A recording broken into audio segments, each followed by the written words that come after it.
समझोगे भैया भाई? ऐसी मारे तो वो बतेरी पहले भी खाती रही है, मजाल है जो उस पे असर हुआ। बहुत ढीठ है, बहुत ढीठ, और जानते हो तुम। और रही सही कसर, उन जायरा ने पूरी कर दी। जायरा के साथ रह के तो मजलूमियत के नाटक करना भी सीख गई हैं।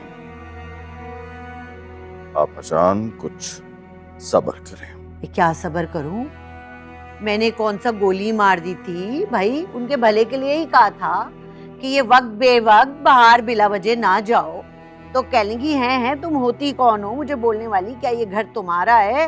और तुम दोनों को तो इस घर से सबसे पहले बाहर निकालूंगी। मैं अगर झूठ बोलूं तो आज ही मर जाऊं। यकीन नहीं है तो जोया से पूछ लो। बताओ। और अब क्या मीर जाहिर की बहन इस उम्र में रोडों पे पड़ी होगी, यानी भीख मांगेगी, कहाँ जाएगी? भैया मामू आप खुद सच का अंदाजा लगा सकते हैं। मामी के मुंह में जुबान सिर्फ और सिर्फ जायरा ने डाली है। हाँ, और मुंहजोर भी बहुत हो गई है तुम्हारी बीवी। भैया भाई, हम अपनी मर्जी से तो नहीं रह रहे ना? तुमने इतना इसरार करके रोका था, और इतनी बात बात पे जिल्लत हम यहाँ बर्दाश्त करते हैं तुम्हारी वजह से। तुम्हें तो वो कुछ कह नहीं सकती, सारी भड़ास हमारे ऊपर निकालती है। मगर तुम इतनी बेफिक्री और इत्मीनान से बैठे हो, यानी तुम्हें कोई फिक्र नहीं अपनी बेवा बहन की, अपनी यतीम भांजी की।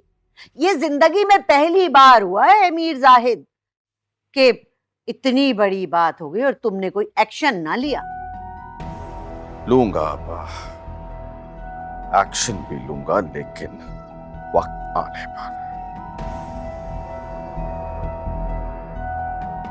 इंसान अगर कोई भी काम जल्दी में करे तो बिगड़ जाता है। अगर एक पांव जमीन पे ना हो और इंसान दूसरा पांव उठा ले तो मुंह के बल गिर पड़ता है। ये बात आप दोनों समझ लें तो अच्छा। मतलब तुमने उसे खुली छुट्टी दे दी? मतलब ये आपा जान, पहाड़ से धक्का देने के लिए पहाड़ पर चढ़ाना बहुत जरूरी है। अगर इतनी सी बात आपके समझ में नहीं आती तो मैं कुछ नहीं कर सकता। फिर आपका जो दिल करता है आप कीजिए, जहां आप चाहती हैं वहां रहें, मैं अपने हिसाब से काम करूंगा। That's it.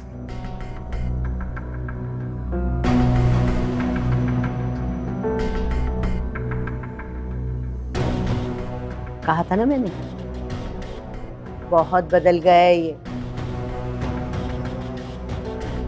यही भैया भाई था, मेरे एक दफा कहने पे ना नसरीन की जुबान खींच लेता था। जुबान ही खींच रहे हैं। मामी की जुबान जायरा है, उसे ही उनके मुंह से खींचकर बाहर निकाल रहे हैं। खैर आप नहीं समझेंगे, आपकी बस की नहीं है। समझना भी नहीं है मुझे।